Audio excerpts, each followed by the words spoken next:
bukan? Hanya kepada Tuhan.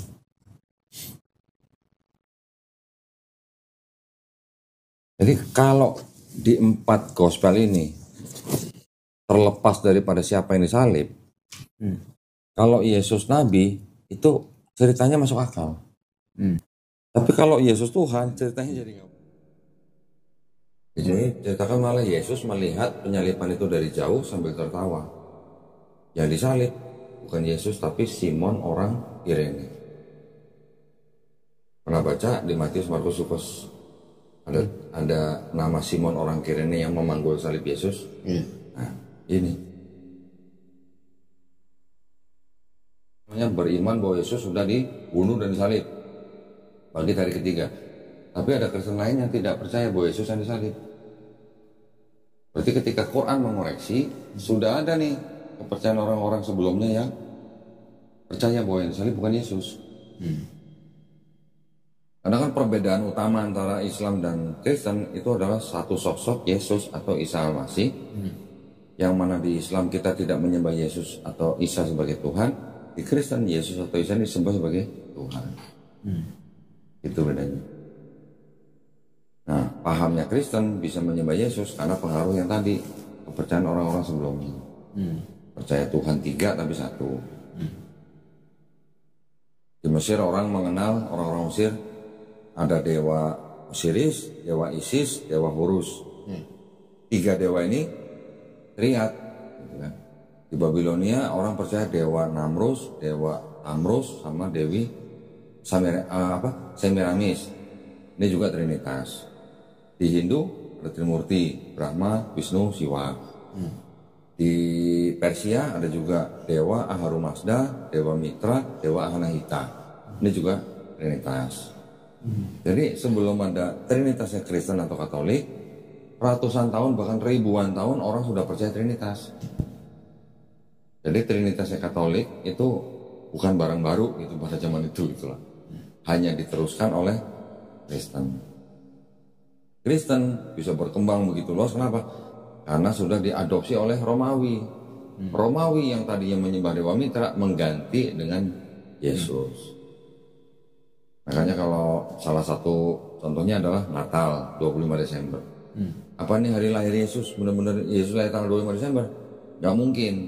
Karena cerita di Bible sendiri,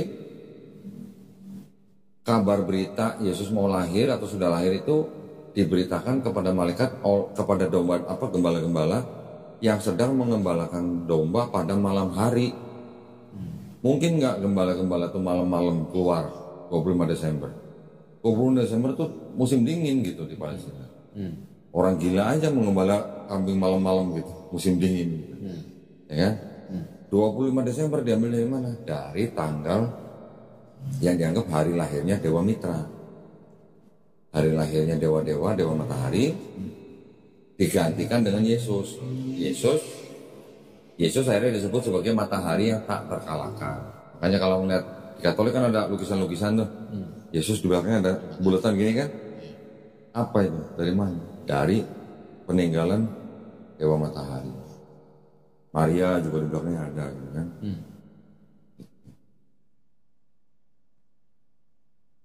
Ya. Ada lagi mau ditanya? Dapat buku ini dari mana nih? Saya pengen belajar juga nih. Amazon. Amazon ada? Amazon ada. Saya banyak beli dari Amazon. Cepet kok sekarang beli dari Amazon. 10 hari nyampe sini. Nggak kena custom saya kok. Pernah. Kena ya pasti ya. Kalau yang mahal ya customnya lumayan. Iya. Saya biasa kirim kalau nggak pakai DHL pakai UPS atau pakai FedEx. Cepet.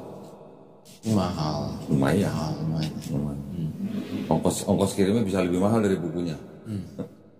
Ya, tapi kalau kita butuh dan mau cepet, kalau nggak pakai semacam DHL atau yang express courier, lewat pos bisa nyampe.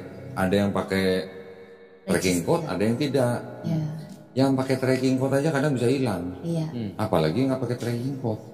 Tapi kalau express kan dia setiap perpindahan itu kan ada update gitu. Dari toko ke DHL ke tempat hub centernya, hub center nanti ke airport sampai ke airport luar negeri, sampai handling dan segala macam sampai cukai, bayar cukai, nanti kita bayar, begitu keluar langsung sampai. Banyak yang saya beli dari sana, dari luar. Mau harga berapapun saya beli kalau memang butuh, untuk membuktikan. Ini kayak gini kemarin.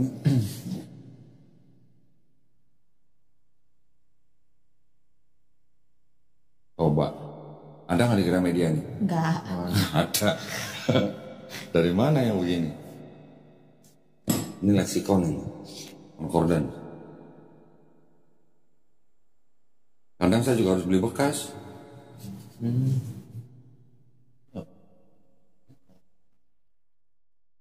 Catatan yang punya kali. Ini kalau beli barunya berapa nih? Satu bukunya aja bisa 6 juta nih. Ini satu bukunya 6 juta. Kenapa saya beli? Karena di dalamnya ada konfirmasi bahwa yang disebut dengan gubernur atau wali negeri Syria Quirinius membuat sensus tahun 6 Masehi. Ya. Sedangkan itu sesuai dengan Lukas. Di Lukas disebutkan Yesus lahir ketika Quirinius jadi wali negeri Syria. Di sini dipastikan Quirinius jadi wali negeri Syria tahun 6 Masehi. Sedangkan di Matius disebutkan Yesus lahir pada zaman Herodes Agung. Herodes Agung meninggalnya tahun 4 sebelum Masehi. Berarti Yesus kan lahirnya sebelum tahun 4 sebelum Masehi. Ada kitab lagi punya Katolik mengkonfirmasi bahwa Yesus lahirnya memang mungkin tahun 6 sebelum Masehi.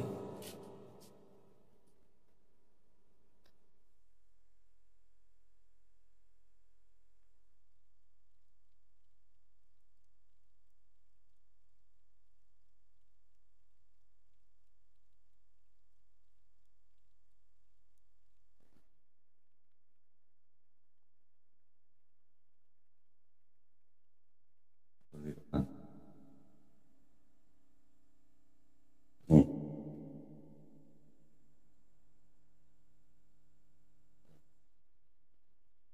...35 sebelum Masehi, di bawahnya 1986. 6 sebelum Masehi, mungkin tahun Yesus lahir. Terjadi kesalahan dalam menghitung awal dari era Kristen, meleset 6 tahun. Ini kitab suci bukan, kok bisa meleset?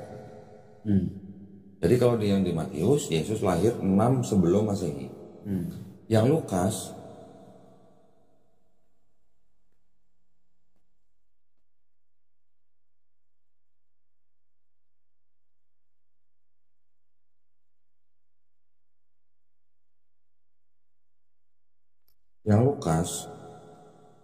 Yesus lahir ketika Quirinius jadi wali negeri.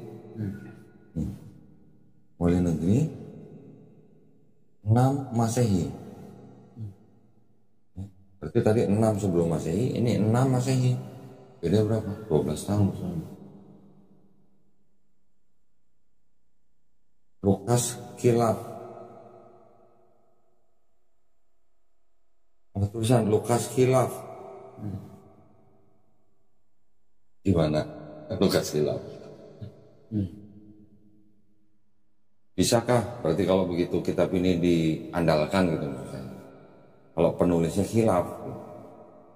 Kalau khilaf itu berarti diilhami Roh Kudus apa enggak gitu. Jadi ada beda 12 tahun antara Yesus lahir di cerita Lukas dan cerita Matius. Kalau beda 12 tahun, ini Yesus yang berbeda atau Yesus yang sama gitu maksudnya. 12 tahun loh bedanya loh. Yang satu Raja Herodes, yang satu zaman Quirinius. Ini dua orang yang berbeda gitu. Yang di Matius tidak pernah menyebut Quirinius, yang di Lukas tidak pernah menyebut Herodes Agung. Karena Quirinius ditunjuk menjadi wali negeri Syria ketika dia ditugaskan melucuti anaknya Herodes Agung. Lah yang ini kok bisa cerita Yesus lahirnya pada zaman bapaknya. Yang ini diceritakan Yesus lahir pada zaman anaknya gitu loh. Beda 12 tahun gitu. Apakah ini ada dua Yesus yang beda? Gimana? Gitu maksudnya. Yang seperti ini aja harus saya beli. Karena ada catatan-catatan seperti itu tadi tuh. Ini kan bilangnya apa? Pastoral. Pastoral Katolik. Pastoral juga bukan untuk jemaat biasa. Ini nggak dijual juga. Itu dijual. Tuh, ininya pastor.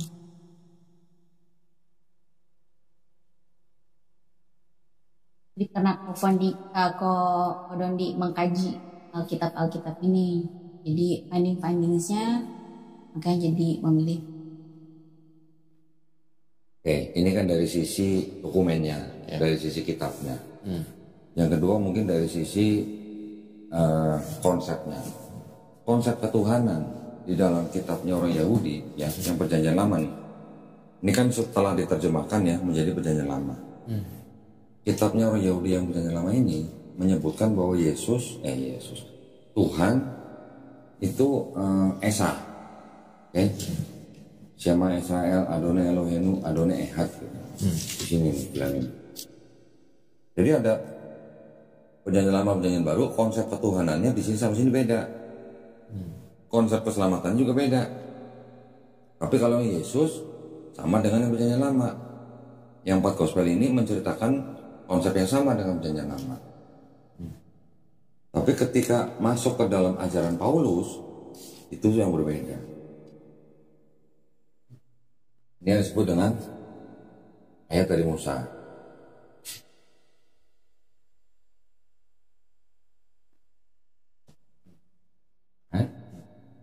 Terus kemudian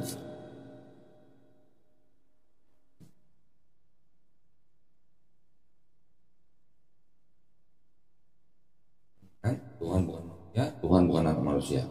Tadi Tuhan itu Esa, Tuhan bukan manusia, Tuhan bukan anak manusia. Lagi Keluaran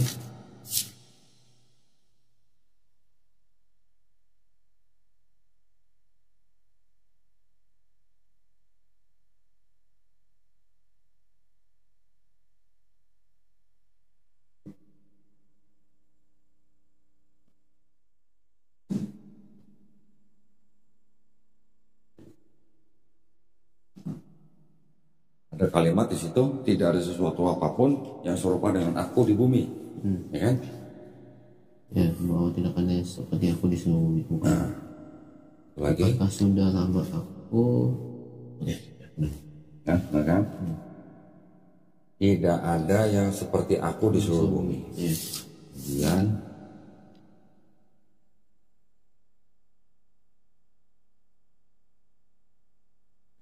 saya bandingkan dulu dengan Quran ya.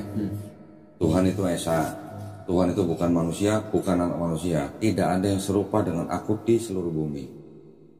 Di Quran kita ada surat yang namanya surat Al-Ikhlas. Ada 4 ayat. Qul huwallahu ahad. Katakanlah Tuhan itu Esa. Sama dengan ulangan 6 ayat 4. Allahu somad, tempat bergantungnya setiap makhluk. Lam yalid walam yulad, artinya Tuhan tidak memperanakan, Tuhan tidak diperanakan. Kalau tidak memperanakan, tidak diperanakan, berarti kan Tuhan bukan manusia, Tuhan bukan anak manusia. Walam yakulahu kufuwan ahad, tidak ada sesuatu apapun yang serupa dengan Tuhan di bumi. Sama dengan itu tadi, ya. Nanti ada lagi begini. Ya, 8:27. Yang merah.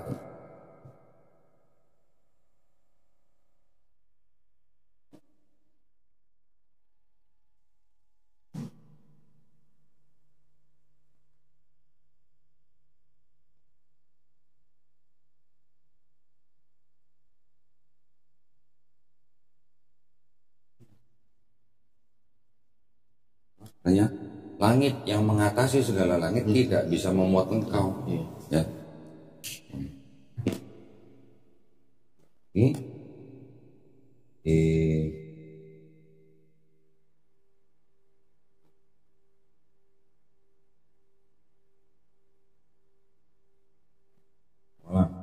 dia bukan manusia, ya.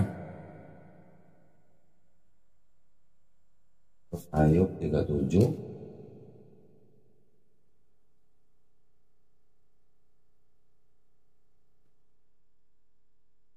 Lihat 16. Keajaiban dari yang maha tahu. Berarti Tuhan maha tahu kan? Kalau Katolik menganggap Yesus sebagai Tuhan, yang setara dengan Bapa, Yesus di Bible maha tahu nggak?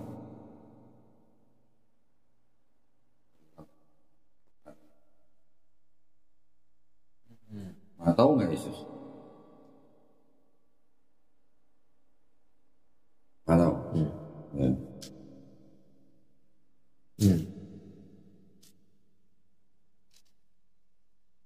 Markus 13:32.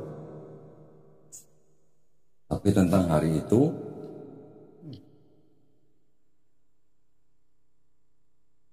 Kalau Yesus langsung nggak tahu kan? nah ini Yesus bilang tahu nggak dia? Anak pun tidak. Anak itu siapa maksudnya? Yesus kan? Kalau Yesus memang benar-benar Tuhan, terus kalau dia bilang dia tidak tahu, itu berarti Yesusnya lagi pura-pura tidak tahu atau dia benar-benar tidak tahu. Gitu. Sedangkan di Ayub 37:16 tadi disebut apa? Tuhan maha tahu. Yesus di sini ngaku nggak tahu. Masih banyak contoh Yesus nggak tahu tuh banyak. Yang dia mengutuk pohon ara karena nggak keluar buah, karena waktu itu sedang bukan musim pohon ara, belum musim buah ara. Gitu. Itu juga menunjukkan ketidaktahuan Yesus. Jadi standarnya Yesus jadi Tuhan itu tidak sama dengan standar Tuhan di Perjanjian Lama. Ya. Terus kemudian di Maleakhi bilang apa? Tuhan tidak berubah. Kan? Kalau kita rekap gini, Tuhan itu Esa. Tuhan bukan manusia, bukan anak manusia. Tidak ada sesuatu yang serupa dengan aku di bumi. Langit yang mengatasi segala langit tidak dapat memuat Tuhan. Tuhan maha tahu, Tuhan tidak berubah. Ini di Perjanjian Lama. Bagaimana ceritanya tiba-tiba Tuhan ini bisa jadi Yesus. Itu yang saya bilang kontradiksi. Karena Perjanjian Lama semua tidak ada yang percaya Tuhan tuh manusia, itu bisa jadi manusia. Nah, berarti kan bisa jadi manusia tuh ajaran siapa? Yang tadi saya bilang. Yang ada Yunani, Romawi, Persia, Babilonia, India, Mesir. Paham itu yang masuk ke dalam Perjanjian Baru. Kalau yang Yunani disebut Helenisme, kalau yang Romawi disebut paganisme. Ya, buktinya mana? Dan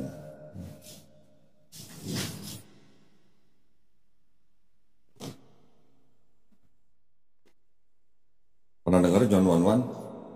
Enggak. In the beginning was the Word, and the Word was with God, and the Word was God. Ya kan? Ayat 14-nya, and the Word become flesh. 14 ya kan? And the Word become flesh, artinya firman itu menjadi manusia. Ayat ini ternyata terpengaruh oleh apa tuh? Hellenistic philosophy. Hellenistic philosophy. Dari mana? Dari Yunani, dari Greek. Yang ngomong siapa nih? New American Bible. Bible-nya orang Katolik Amerika.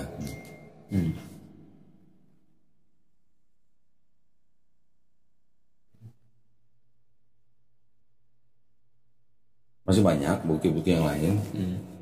Mau go through atau mau ada yang mau tanya lagi? Belum ada pertanyaan. Belum ada. Tentang Islam ada yang mau tanya lagi? Belum ada juga. Ya. Saya lagi penasaran ya tuh sama kitab yang ini. Yang gede. Ya. Punya Android kan? Apple. Oh Apple. Oh Apple bayar.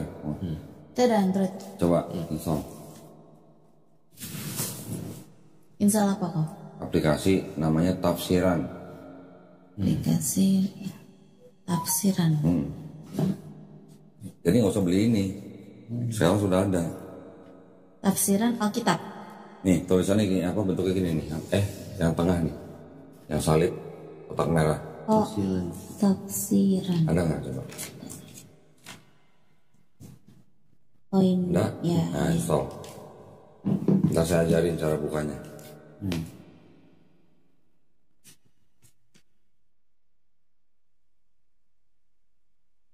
Tadi satu. Ya. Ya. Ini udah kok. Nih, pokoknya gini. Nih, apa? Pen.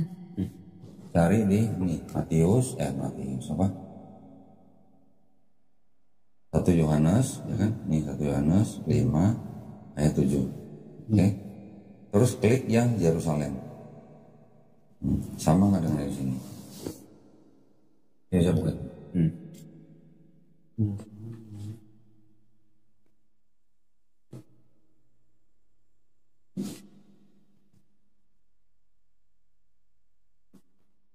Catatan ini sama nggak coba?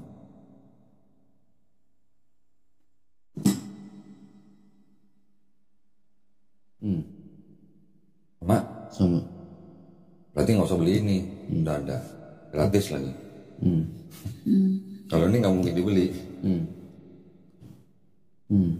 Dapat ordal ya. Kalau minta lagi aja. Nah, kalau ini ada lagi. Kemarin ada yang nawarin saya 15 juta. Nah, itu ada aplikasinya, gratis lagi.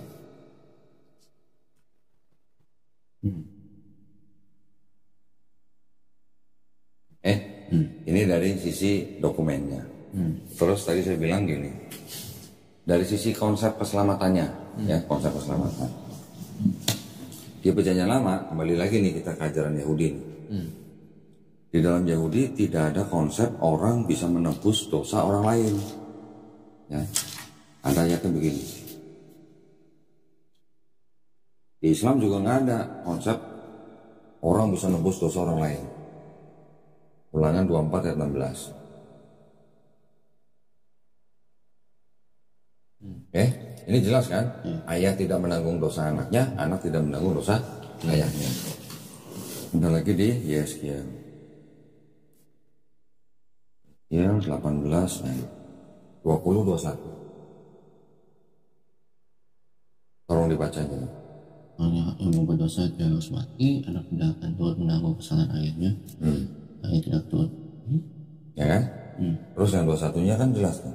Tapi jika fasik bertobat dari segala dosa yang dilakukannya. Jikalau orang fasik bertobat. Fasik itu kan artinya orang melakukan dosa terus menerus. Bertobat, dia akan apa? Dia pasti hidup dan dia tidak akan. Dia pasti hidup. Udah lagi gini.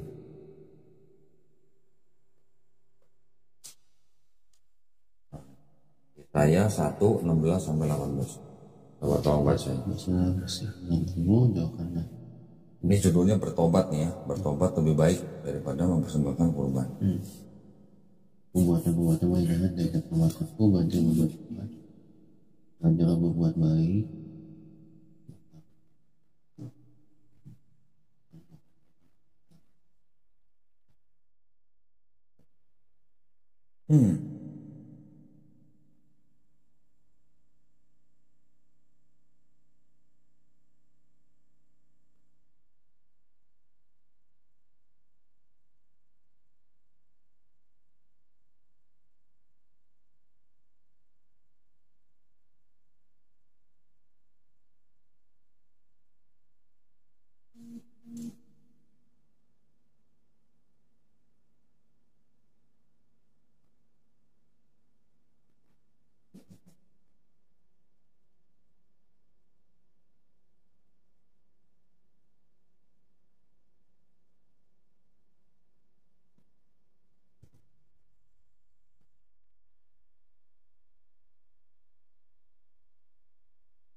Kira-kira menurut Fendi, kalau ada ayat seperti ini, perlu nggak kira-kira ada orang yang harus mati menebus dosa orang lain? Nggak perlu. Ya kan? Dengan dia bertobat, dosa yang merah seperti kirmizi atau merah seperti kain kesumba bisa putih seperti salju atau putih seperti bulu domba. Kalau dia bertobat, gitu kan? Nah, Yesus di 4 gospel ngajarinya begini. Ini dianggap perkataan Yesus ya, dianggap ini. Ngomongnya begini, Yesus.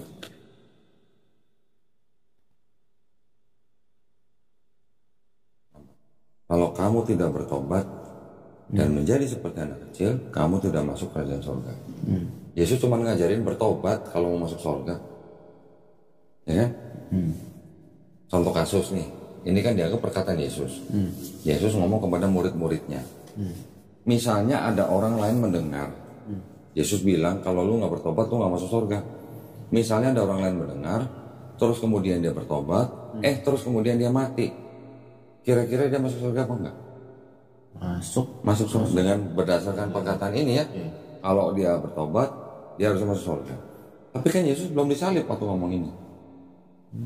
Ya kan? Belum disalib. Berarti kalau orang itu bertobat dan dia masuk surga, berarti Yesus perlu nggak disalib buat tembus dosa orang ini? Nah gitu maksudnya. Berarti ajaran yang mengajarkan bahwa Yesus mati di atas kayu salib untuk menebus dosa manusia itu adalah ajaran belakangan. Ya kan?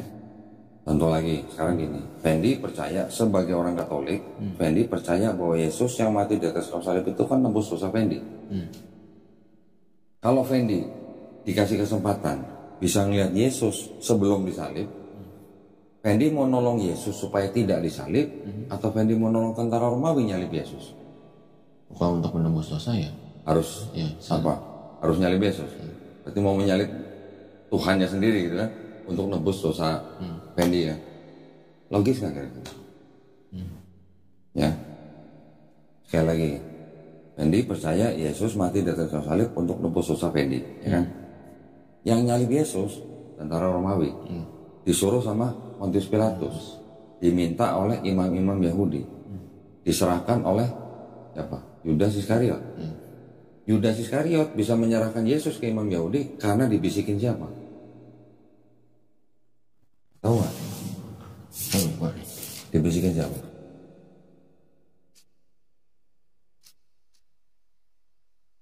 Yang dua, iblis. Jadi Yudas menyerahkan Yesus ke imam Yahudi karena dibisikin iblis. Berarti kalau gitu iblis, Yudas, imam Yahudi, Pilatus, tentara Romawi buat Fendi berjasa apa enggak? Biasa. Ada iblis di dalamnya. Kalau berjasa ini masuk surga, masuk neraka nih? Neraka. Berjasa kan? Masa masuk neraka kalau berjasa? Buat menebus dosa manusia ada iblis, Yudas, imam Yahudi, Pilatus, dan tentara Romawi. Harusnya masuk surga, masuk neraka nih 5-5 ini. Sudah. Berarti mau masuk surga sama iblis gitu. Atau gimana? Ini berarti kan ada yang tidak logis. Membunuh orang yang tidak berdosa untuk menebus dosa manusia. Ada yang gak logis. Fendi percaya Yesus adalah Tuhan. Betul? Sebagai Tuhan, sebelum Yesus turun ke bumi, kira-kira Yesus tahu nggak dia bakal mati di atas kayu salib? Tahu. Sebagai Tuhan, Sebagai Tuhan tahu. kan Tuhan harusnya maha tahu. Ya, tahu. Berarti sebelum dia turun ke bumi, dia harusnya tahu dong dia bakal mati di atas kayu salib untuk nebus dosa manusia. Boleh nggak misinya, bukan motivasinya, misinya Yesus sebagai misi bunuh diri?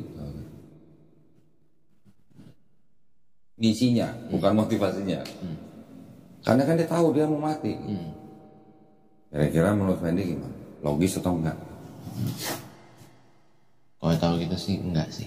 Enggak. Jadi sebenarnya ajaran yang mengajarkan bahwa matinya Yesus di atas kayu salib itu untuk nebus dosa manusia, itu ajaran belakangan. Ajaran siapa? Ajaran Paulus. Nah, sekarang Fendi baca ini. Ini juga dianggap perkataan Yesus ya. 17 sampai 18.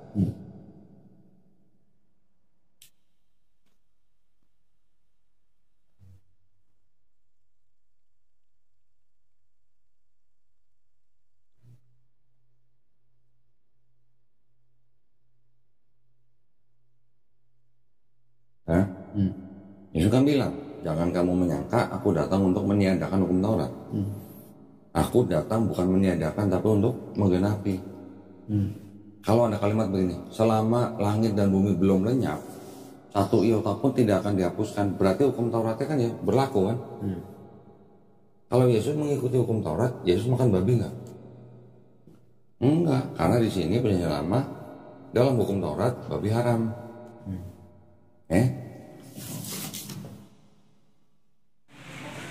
Kalau ini dianggap perkataan Paulus.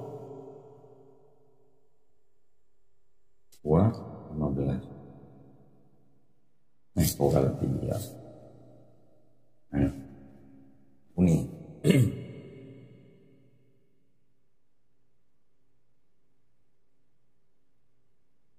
Ya. Paulus bilang, Yesus yang mati di atas kayu salib itu sudah membatalkan hukum Taurat. Sedangkan Yesus bilang, jangan kamu menyangka aku datang untuk membatalkan hukum Taurat. Sama nggak? Beda kan? Berarti bisa nggak kalau saya bilang Paulus memfitnah Yesus? Bisa aja. Bisa. Karena Yesusnya bilang, gue datang bukan niadain hukum Taurat loh, gue datang untuk menggenapi loh. Sebelum langit dan bumi hancur, 1 iota aja nggak bakal dihilangin. Lalu tiba-tiba ada orang bilang Yesus yang mati di kayu salib itu membatalkan hukum Taurat. Ceritanya gimana? Sedangkan yang menurunkan hukum Taurat siapa? Tuhannya Musa, ya kan? Diturunkan kepada Musa untuk bangsa Israel. Kok tiba-tiba ada yang berani-berani membatalkan? Tapi perlu dipahami juga begini. Paulus juga bilang, kalian murid-murid Yesus, ya, yang orang-orang Yahudi, kalian tetap harus hidup di bawah hukum Taurat. Hukum Tauratnya nggak batal buat kalian, buat orang Yahudi nggak batal. Ya, Paulus bilang batal itu untuk orang-orang yang non Yahudi, termasuk Fendi, termasuk Kristen di Indonesia dan di seluruh dunia yang bukan orang Yahudi. Orang Yahudi tetap harus ikut hukum Taurat. Tapi untuk orang di luar Yahudi, hukum Taurat itu sudah dibatalkan dengan mati Yesus di atas kayu salib. Karena sudah dibatalkan, makanya orang non Yahudi tidak perlu sunat. Semua makanan halal. Jadi kalau gitu Kristen pengikut Paulus atau pengikut Yesus? Nah, nanti ada lagi begini. Roma.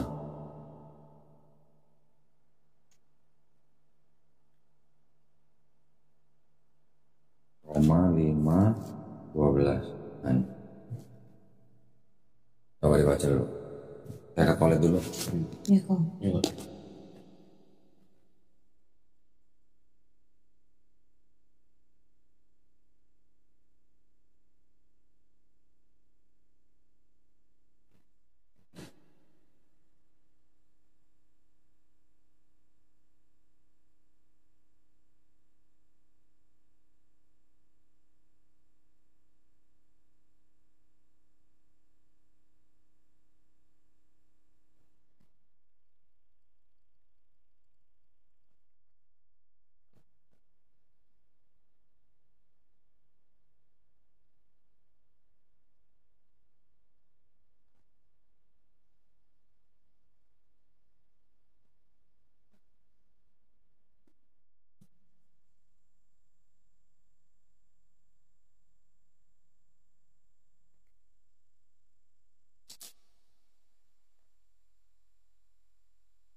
Itu ini kan Paulus yang dosa yang dilakukan oleh Adam menjalar kepada setiap keturunan Adam. Berarti maksudnya Paulus gimana? Setiap manusia sudah bawa dosa. Ini yang disebut dengan original sin. Kalau ke gereja di Singapura pasti cari dengar original sin. Ya? Yesus pernah nggak ngajarin original sin? Nggak Nggak pernah, karena Yesus tadi bilang kalau lu nggak bertobat lu nggak masuk surga. Berarti bisa nggak masuk surga? Bisa. Caranya gimana? Bertobat. Sedangkan Paulus bilang setiap manusia sudah berdosa waris kan, karena sudah menjalar dari dosanya Hawa. Berarti manusia tidak bisa bersatu lagi sama Tuhan, walaupun dengan bertobat. Jadi harus Tuhan sendiri yang turun menebus dosa manusia. Bedanya di situ, ya kan? Sedangkan kalau kita mau jujur-jujuran, Yesus sendiri di 4 gospel pernah nggak dia ngaku sebagai Tuhan? Nggak pernah. Dia ngakunya malah sebagai nabi. Ini kan Yesus ditolak di Nazaret.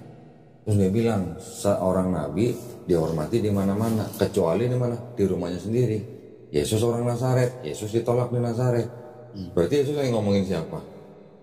Diri sendiri. Orang lain pada zaman Yesus juga menyebut Yesus sebagai nabi. Dan orang banyak. Jadi Yesus sendiri ngaku nabi, orang yang hidup pada zaman Yesus hidup juga nyebut Yesus nabi. Kok bisa jadi Tuhan? Nah, itu.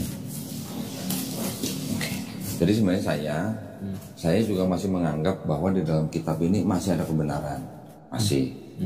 Tapi sudah bercampur dengan kebatilan. Maksudnya gimana? Karena di dalam kitabnya orang Yahudi yang perjanjian lama masih mengajarkan tauhid yang sama dengan Islam. Yang perjanjian baru, yang 4 gospel yang menceritakan tentang Yesus juga masih mengajarkan tauhid. Bahkan perbuatan Yesus pun kita ikuti oleh orang Islam. Yesus sholatnya sujud, Yesus nggak makan babi, Yesus sunat, Yesus puasa, Yesus dikafani. Agama apa yang seperti itu? Malah Islam. Ayatnya ada semua. Nah, bedanya di mana? Bedanya ketika kita sudah mulai membaca surat-surat Paulus. Jadi antara perjanjian lama dengan 4 gospel ini masih ada kesinambungan, walaupun di dalamnya juga masih ada kontradiksi, masih ada ayat yang tidak asli, masih ada cerita yang beda dengan Quran. Yaitu yang paling besar apa? Yesus di sini dibunuh dan disalib. Kalau di Quran kita bilang Yesus Nabi Isa tidak dibunuh dan tidak disalib. Tapi ajarannya sama, tauhidnya sama. Ngomong Yesus waktu dicobai iblis ngomongnya apa? Waktu dicobain iblis. Ya benar. Engkau harus menyembah Tuhan Allahmu dan hanya kepada Dia sajalah engkau berbakti.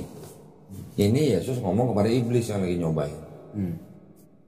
Yesus ngomongnya, kamu harus menyembah Tuhan Allahmu dan hanya kepada Dia sajalah engkau berbakti. Gak ada ngomong berbakti atau menyembah aku kan, hanya kepada.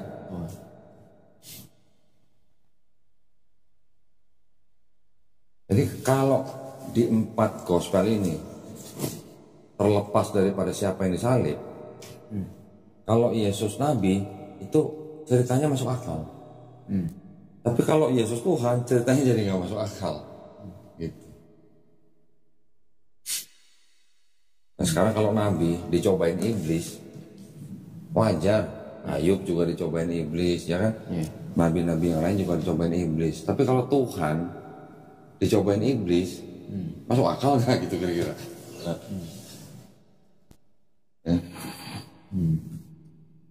Pokoknya setelah ajaran Paulus itulah jadi sudah kontradiksi dengan perjanjian lama dan ajaran Yesus. Jadi yang saya maksud kontradiksi adalah kontradiksi antara konsep ketuhanan dan konsep keselamatan di dalam perjanjian lama dan 4 gospel berlawanan dengan konsep ketuhanan dan konsep keselamatannya Paulus. Ya, walaupun surat-surat Paulus cuma segini nih tipisnya nih. Tapi ini yang diikuti oleh Kristen di dunia. Kristen di dunia ngikutin yang ini, bukan yang ini. Karena Paulus bilang hukum Taurat sudah batal, sunat nggak perlu,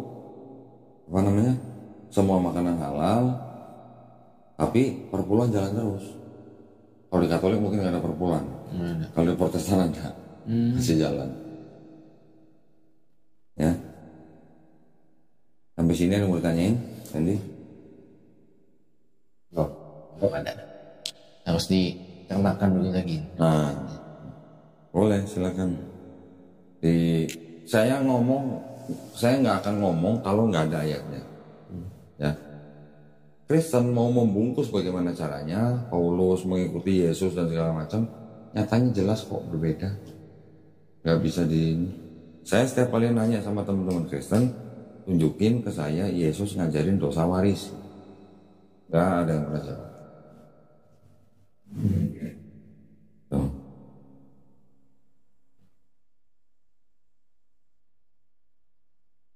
Kalau misalnya Fendi ada referensi nih nggak, kalau misalnya Fendi mau belajar apa misalnya kayak sholat kayak gitu, ada referensi Ustadz yang apa yang bisa ngajarin Fendi gitu? Dari kita nanti. Oh. Dari kita. Oke. Ya, jadi ketika orang sudah masuk Islam, kita buatin sertifikat, urus administrasi, ganti KTP.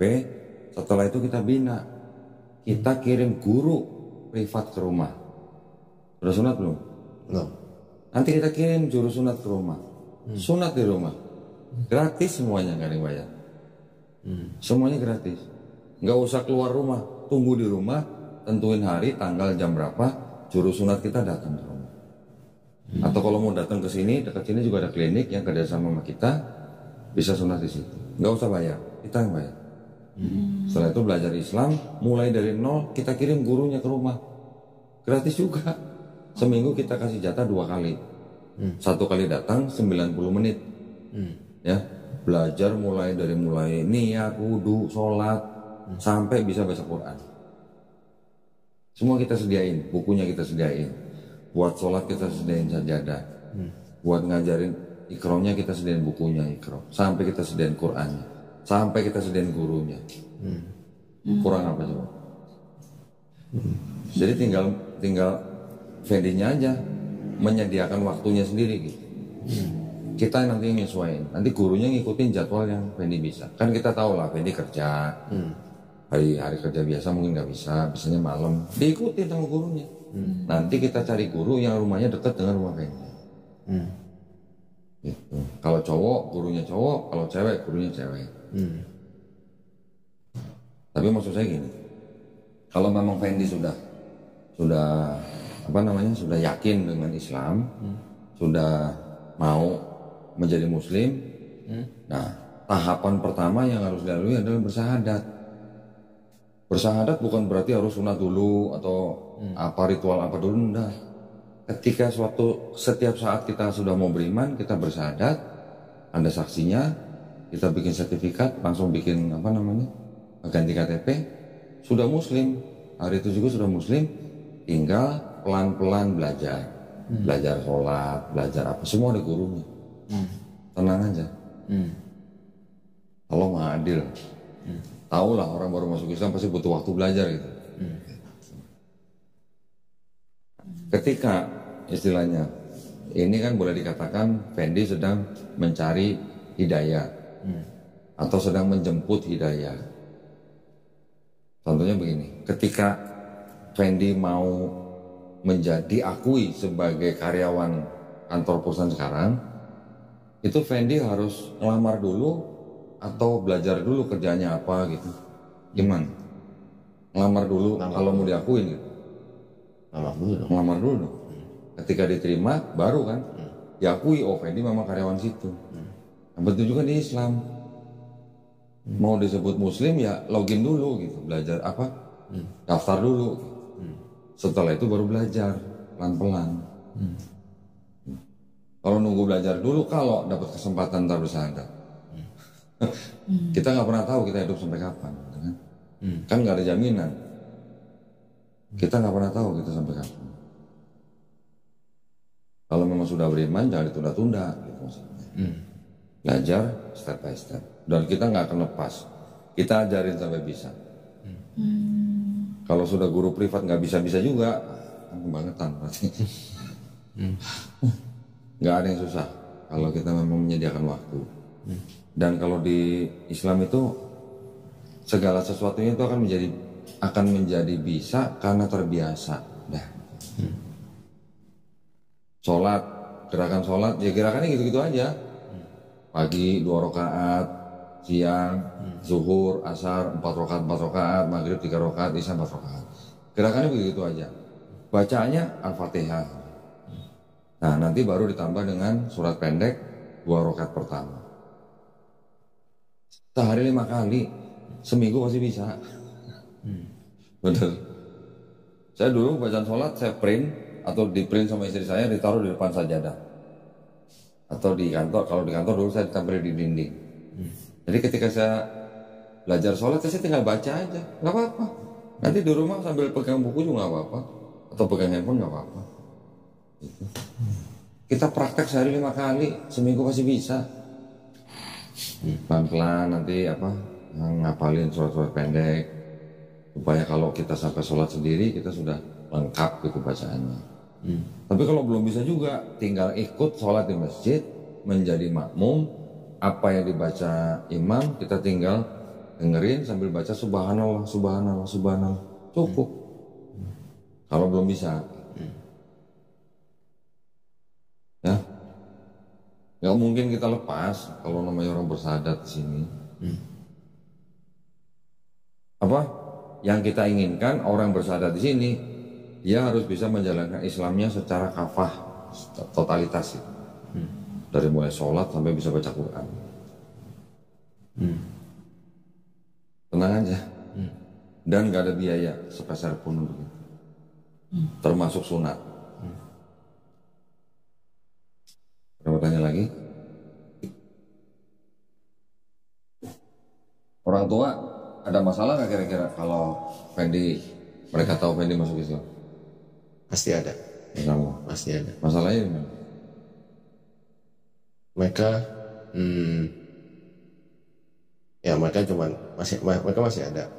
Mereka pemasalahkannya itu ya ini beda lagi ya. Mereka pemasalahkannya itu adalah kalau misalnya PJ masuk Islam, ini bukan Chinese. Nah itu. Tanya papa mamanya.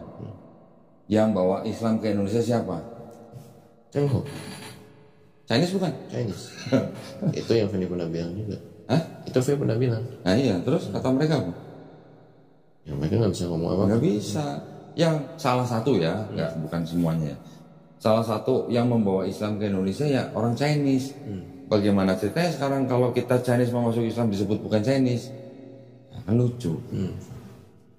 Biasanya orang tua yang bersikap atau punya stigma negatif terhadap Islam itu karena dulu politik divide et imperanya dari Belanda. Warga negara itu dipisah-pisah. Warga negara kelas 1 orang kulit putih Eropa, warga kelas 2 orang Asia Timur jauh, Cina, India, Arab. Warga kelas 3 bumi putra, pribumi. Jadi orang Cina yang di tengah kelas 2 ketika induk semangnya pergi, mereka mau ikut agama yang kelas bawahnya kan gengsi gitu loh. Ikut yang induk semangnya atau yang kelas 1 Kristen.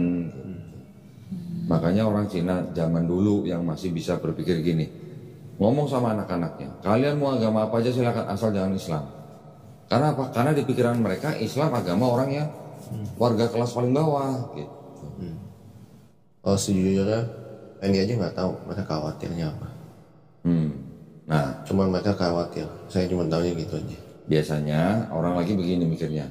Ini orang-orang yang mungkin pandangannya masih sempit lah ya. Banyak juga orang tua kita yang berpikir bahwa Islam itu agamanya teroris. Gitu. Pernah dengar? Bisa aja. Bisa kan? Ya, karena bisa. Kebanyakan nggak cuma di Indonesia, di luar negeri pun teroris-teroris yang mengaku Islam juga banyak, ada gitu kan. Tapi kan teroris-teroris itu yang mengaku Islam kalau dibandingkan dengan jumlah umat Islam di seluruh dunia, jumlahnya kan sangat-sangat kecil. Nggak bisa digeneralisasi teroris adalah Islam atau Islam adalah teroris, nggak bisa. Sedangkan seluruh agama di seluruh dunia, di setiap agama di seluruh dunia pasti ada ekstremisnya, ya kan? Pasti ada ekstremisnya, cuma jumlahnya kan kecil. Orang yang nembak-nembakin orang di masjid ada nggak? Ada kan? Teroris bukan? Teroris, tapi kenapa di media nggak disebut teroris? Karena memang Islam yang difitnah menjadi teroris.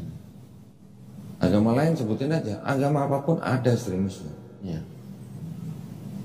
Kenapa ada istilah Islamofobia? Ya.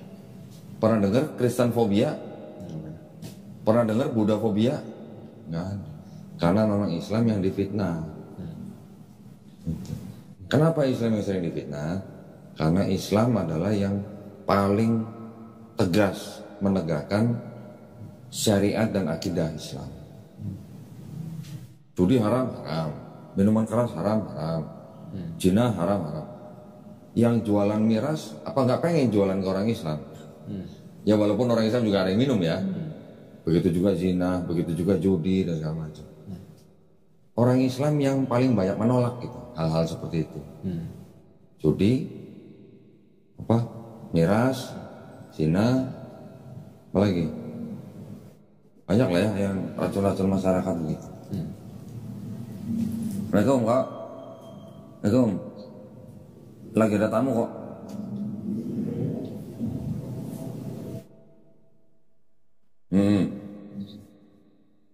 Ya boleh, ke suci aja. Oh. Iya, iya. Kasih saya kirim nomornya Suci aja ya, biar dia hubungi Suci atur jadwal gitu. Enggak berubah.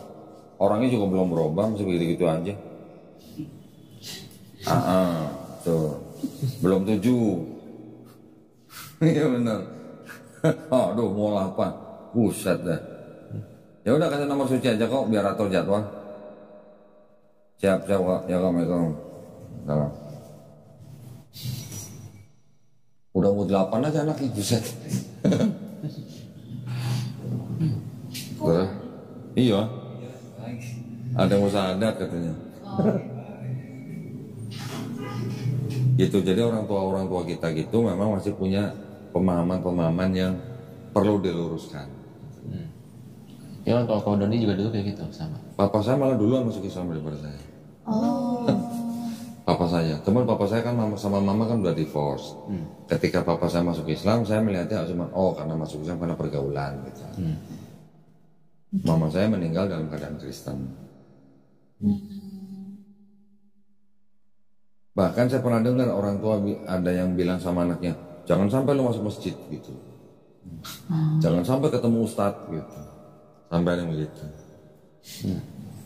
Kita nggak perlu gini kayak Fendi ya, apalagi Fendi udah dewasa, udah kerja, udah mandiri kan istilahnya. Hidup sendiri atau sama orang tua? Sendiri. Apalagi sendiri. Anak seperti Fendi ini kan sebenarnya udah mandiri. Di Indonesia itu kan setiap warga negara dijamin haknya untuk memilih dan menjalankan agama dan kepercayaan masing-masing. Kalau Fendi ada apa istilahnya tahu orang tuanya nanti keberatan dan segala macam, belum tentu yang dikhawatirkan Fendi terjadi.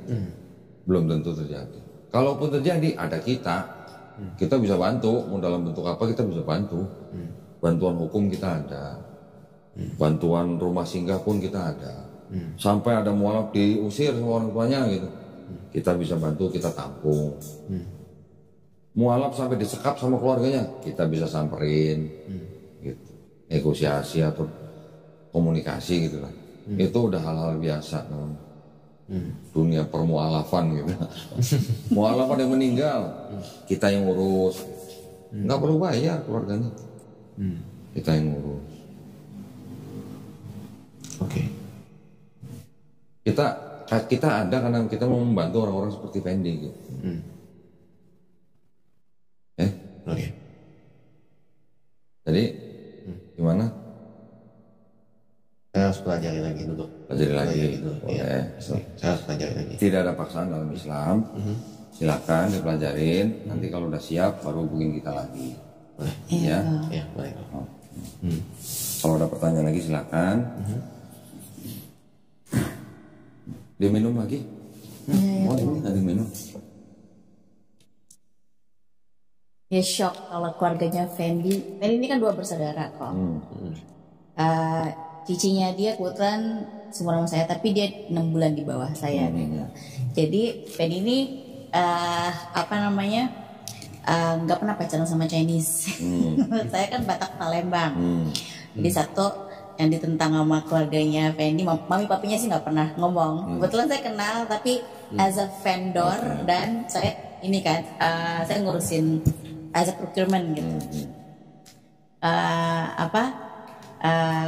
Satu yang ditentang itu saya bukan Chinese, masalah komunitas kan. Terus yang kedua saya Muslim, sama yang ketiga adalah saya lebih tua dari Fendi gitu. Tapi yang ekstrim, memang Fendi bilang ini ekstrim banget di dalam kehidupannya. Di keluarganya. Fendi, iya, pengalaman sebenarnya Fendi paling ekstrim ini. Jadi itu kekhawatiran mami, papi dan cicinya. Gitu. Saya kemarin itu sebelum apa namanya Gongsi Paca itu saya ketemu sama cicinya kan. Dia tinggal di Singapura kok.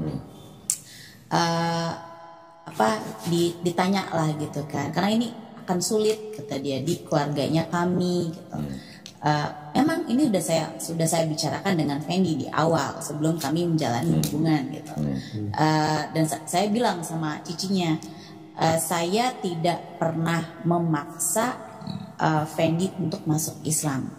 Memang saya ada prinsip kalau menikah itu harus seiman, karena almarhum papa saya ada pesan ke mama saya, kedua anak-anaknya harus seiman kalau menikah. Nah, tapi saya tidak pernah memaksa Fendi untuk masuk Islam karena memeluk agama itu panggilan hati kan. Jadi itu pun yang saya sampaikan ke Fendi. Saya nggak pernah ngajar-ngajar ayo Fendi masuk Islam, enggak. Jadi mungkin kemarin itu pas Natalan, mereka Natalan di Singapura, Fendi baru open mengenai ini ya, hubungan kita. Jadi di pikiran keluarganya Fendi, saya yang mungkin ya, karena kan belum pernah ketemu, saya yang mendoktrin Fendi untuk masuk Islam, gitu kan. Makanya kemarin pas ketemu dengan cicinya langsung, saya bilang saya tidak pernah mendoktrin Fendi atau bahkan mengajarkan Fendi, sampai detik ini pun tidak pernah. Itu semua panggilan hati. Biasanya pertimbangan-pertimbangan seperti itu kan dikarenakan apa? Karena adat, dengan adat dan tradisi. Apalagi dalam keluarga Chinese, kita juga punya adat gitu kan. Kalau masalah keberatan orang tua salah satunya adalah karena bukan Chinese, Islam lagi, ya kan? Itu memang sudah biasa dari tradisinya orang-orang Chinese, ya. Bukan berarti orang Chinese semua begitu, enggak. Kita juga tidak mengeneralisir. Masih banyak orang-orang Chinese yang bisa menikah dengan orang di luar Chinese, banyak, ya kan? Itulah kenapa tadi kan di awal saya bilang Islam itu justru malah tidak ada rasis. Kalau masalah pernikahan dengan wanita yang lebih tua, buat kami juga bukan hal yang aneh. Kenapa?